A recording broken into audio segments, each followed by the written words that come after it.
Bonjour à toutes et à tous, nous sommes le mercredi 6 novembre, bienvenue dans votre bulletin d'information de la mi-journée. La Fédération régionale des travaux publics, la Fédération départementale et le Conseil départemental de la Vendée ont signé une charte pour des infrastructures décarbonées. Concrètement, les entreprises du secteur s'engagent à réduire les émissions de CO2 et leur consommation énergétique, notamment dans la construction d'infrastructures routières en utilisant de nouvelles technologies. La prise en compte de la biodiversité sur les lieux de construction sera aussi plus importante.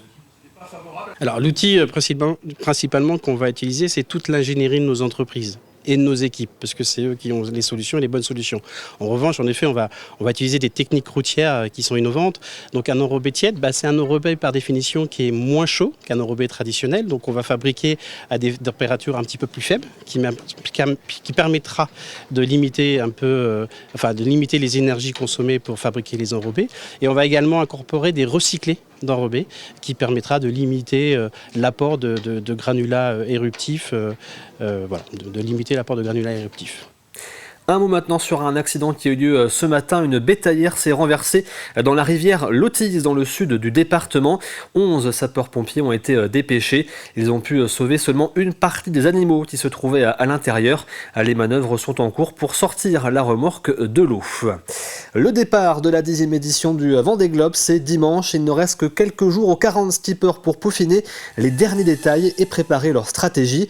Et lorsque l'on parle stratégie dans le Vendée Globe, l'élément important, c'est la météo, notamment l'analyse des prévisions. Alors comment les skippers gèrent cette partie en course? Eh bien voici les explications d'Alexandre Lenaour en compagnie de Johan Richaume, le skipper de Paprec Arkea. C'est le facteur X, celui qui peut tout faire basculer.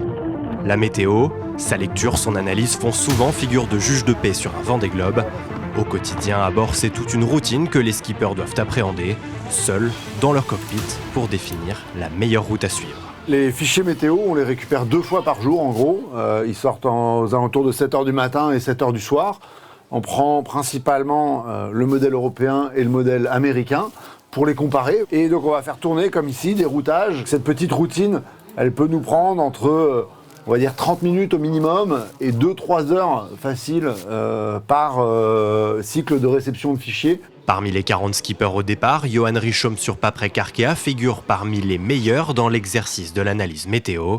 Le vainqueur cette saison de la Transat CIC le sait, chaque option prise peut faire ou défaire la course. On est tout le temps dans un choix permanent de rythme, de choix de voile, de trajectoire. Et c'est ça qui est intéressant, c'est que c'est rarement comme ça à terre, on a rarement autant de choix permanents et importants à faire. Et si le skipper de 41 ans a acquis cette réputation de fin analyste météo, ce n'est pas par hasard. Bonjour à tous. Bienvenue sur ce Facebook Live. Bienvenue dans l'œil du Vendée. Il y a 4 ans, Johan Richaume n'était pas sur la ligne de départ. Son Vendée Globe, à lui, était à terre, avec des rendez-vous chaque semaine en visio pour décrypter la 9e édition de la course. Ils ne peuvent pas passer dans la zone des glaces.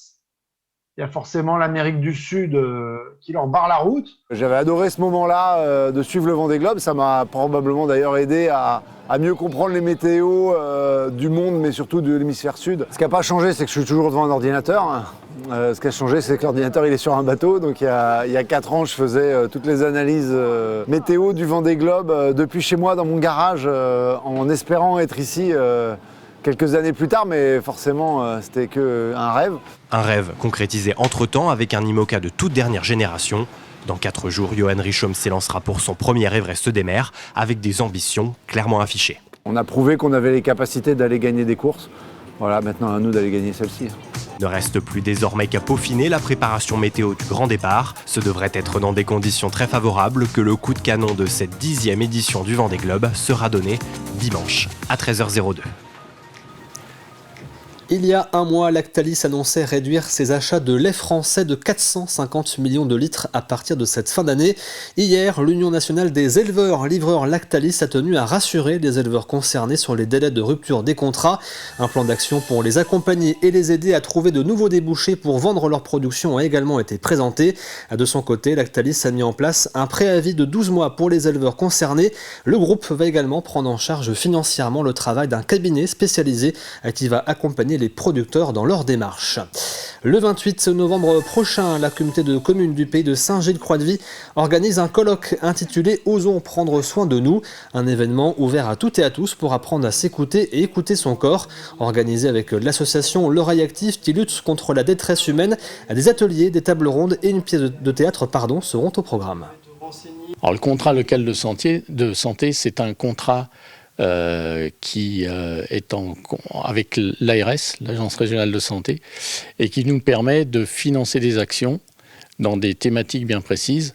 Là, en l'occurrence, dans cette journée, c'est le recrutement et le maintien en poste des médecins et de toutes les professionnels de soins, et notamment le paramédical, où on a des problèmes de recrutement, on le sait. L'idée de cette journée, elle est née déjà de notre volonté associative, c'est de pouvoir partir d'une problématique de terrain pour ensuite mettre en place un projet. Il y a eu aussi l'élaboration du contrat local de santé sur 3 ans, donc de 2023 à 2026, et notamment sur ce contrat local de santé, il y a la thématique de santé mentale. Donc par rapport à notre volonté associative, on a voulu mettre en place un événement grand public qui vienne venir conjointement avec les volontés aussi de l'agglomération pour se retrouver sur la thématique du prendre soin donc de la santé mentale.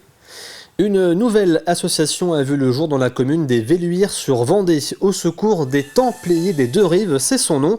Elle a pour objectif de défendre, préserver et faire découvrir le patrimoine et l'histoire de la commune. L'association souhaite aussi restaurer et mettre en avant des lieux comme la chapelle de Cousset, l'église de Velluires ou encore le château des Châteliers-Barlot. Vous pouvez retrouver un reportage complet à ce sujet de Cyril Guillet sur tvvendée.fr. On se tourne maintenant vers votre météo de l'après-midi. Les nuages vont continuer de nous accompagner en alternance avec le soleil. Les éclaircies seront surtout présentes sur le littoral. Côté température, comptez 16 degrés à L'Île-Dieu et Chaland, 18 au Sables-d'Olonne et la Tranche-sur-Mer et 19 degrés à Montaigu, les Herbiers, Fontenay-le-Comte et la Roche-sur-Yon. Attention au brouillard qui pourrait retomber également assez rapidement en fin de journée. C'est la fin de cette édition. Vous pouvez retrouver l'intégralité des reportages sur tvvendée.fr. Je vous souhaite une excellente journée.